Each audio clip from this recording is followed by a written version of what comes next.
А за македонските патриотични организации, как се развиваше работата им през годините? Вие винаги сте били голяма част от дейността на тези организации. Да, когато бях малък, беше огромна, мащабна организация.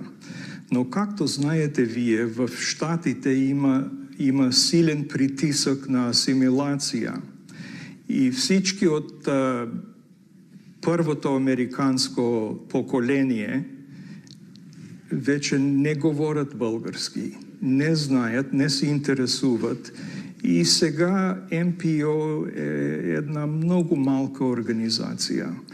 Има поеднъж на годината има конгрес, но повече отиват хората там, хоро да играят и да се видят с приятелите. Нема нещо научно